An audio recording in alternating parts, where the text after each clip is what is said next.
Hello my friends, welcome to Home and Garden. So today's video, I am going to show you how to plant, grow and propagate this beautiful bloom. This is the orange bloom of the Crocosmia. So this Crocosmia, they are perennial in zone 5 to 9. It means they come back year after year, but they go back to dormant during winter time. So Crocosmia, they grow from clumps, and here's the actual bulb that I just pulled from the ground, and it's really tiny. So when you have a massive bulb, they call them corms.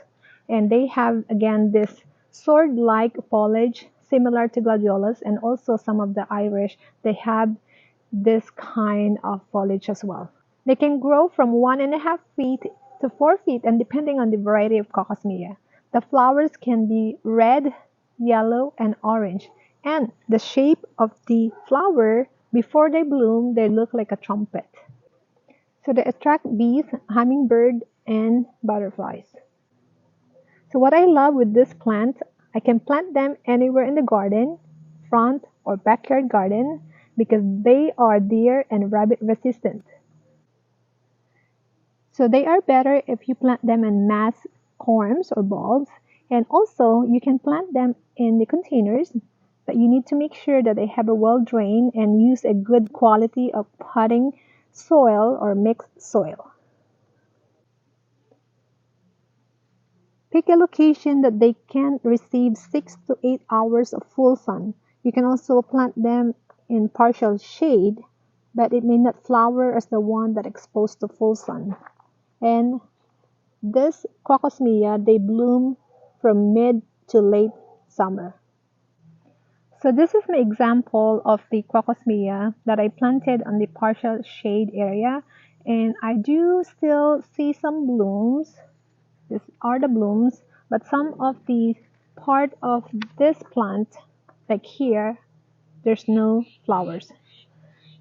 Compared to the Crocosmia that I planted in the area which receive at least 6 to 8 hours of sunlight, they have more blooms compared to this side. So after blooming, you can deadhead the flower seed pods. And let me give you a close-up look on what the seed pods of the Crocosmia look like. And so these are the blooms. And then here, this is the seed pods where they done blooming. Let me give you a better quality video. And there, so that's the seed pods. So after all of this flowers will fall, you can cut that already, but remember to leave the foliage in place so it can gather some sunlight to nourish for next year's growth. And then remember, the only time that you will cut the foliage is when you see them, they die back, and that's like about late fall or October, and then you can cut them back to an inch or two above the ground level. So when can you divide Crocosmia? You can divide every 2 to 3 years so you can prevent overcrowding, like what I have right now. This one, I have to start to divide them after they done blooming. And as you can see, I have a lot that they actually looks like they're overcrowding. And it's time to divide them and move them to the other area of my garden.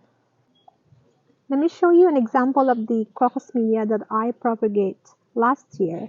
And I put here on this black nursery pot, and this is what the corms or the clumps of the bulb of the Crocosmia look like. And as you can see, that's the bulbs, and there's more over here. So I can cut here and then also transfer this in a pot. So there's a lot of bulbs in this one clump. So I have a lot of Crocosmia that's planted together with these daisies, and a lot of them, they're overcrowded already, and I have to remove and get some of the bulbs on this side, and also to open some of this space so I can actually add some other plant that I can combine with them. So as you can see, there's a lot of blooms. And I actually planted this kiwi. There's like a 3 vine of kiwi next to them. So it looks nice in here, but again, they are almost done at this time. So I need to collect the seeds or the bulbs to give it away to a friend or relative so they can also enjoy and add this beautiful bloom of the Crocosmia in their garden.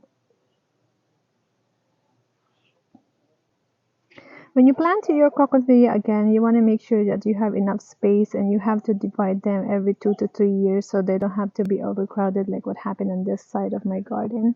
And so here, I really love the flowers, but sometimes if you don't support them because they don't have a thick stems, they will wilt and they just going to push each other. And what happened to this side there, and sometimes you cannot enjoy the blooms because it's all like covered with other foliage. So all you need to do when you plant them and adding these beautiful flowers in your garden, make sure to have a space, and also you can stick them to support all these stems, and so you have an upright look of the flowers, and you're not gonna having any problem like mine. They're all like wilting and pushing each other because the foliage are so heavy. So what I'm going to show you next is how to collect the bulbs. And this side of my garden, I have extra of this Crocosmia, and actually this is close to the vegetable garden. And some of them, they don't bloom. I have to transfer them as well on the other side of the garden that will receive a lot of sunlight. So here, let me show you a close-up look on how I collect the bulbs. So I actually have to wiggle them a little bit. So just follow this foliage all the way to the ground like you're touching the dirt already.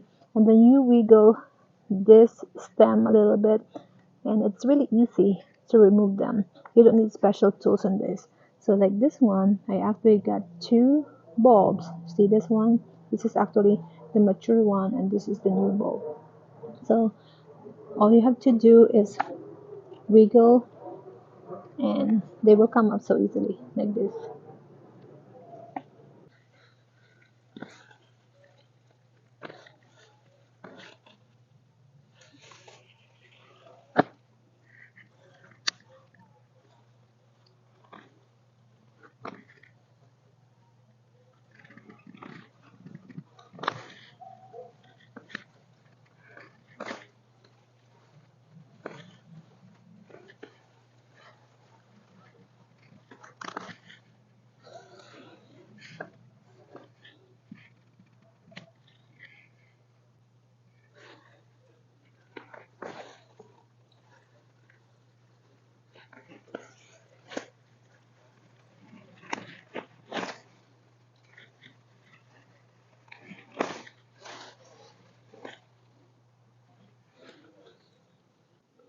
So what I'm going to show you next is how to trim this bulb, because you don't want to store the entire foliage as well together with the bulbs. So all you have to do is to cut them here that's really close to the bulb, just like that. And it's really easy. The stems are not really that hard. They're very soft. Then you can also get some clumps of this bulb and then just cut them in one time. And you can do here and cut them. And then you can store this and it's ready to be planted next spring. You can put it actually on the container that have a airflow. You don't have to tie the container. You can put it on the paper bag as well, and then a plastic bag that have a hole, and then put them on the dark room like in your garage or storage area, and then they will be okay. You don't have to moist them or water them like same requirements as the other bulbs. You don't have to do that. For this one, they're not very sensitive. All you have to do is store them and make sure the container are dry, and they will be okay, and it's good to be planted for next year's. You can combine the Crocosmia with the other perennial plant as well. And here, this particular area, I add them together with my fruit trees like the marionberry, the grapevine, and also the Rainier cherry.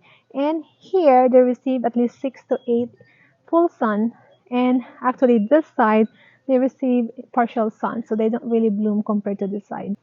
Okay, my friends, so that's the end of our video regarding this beautiful Crocosmia.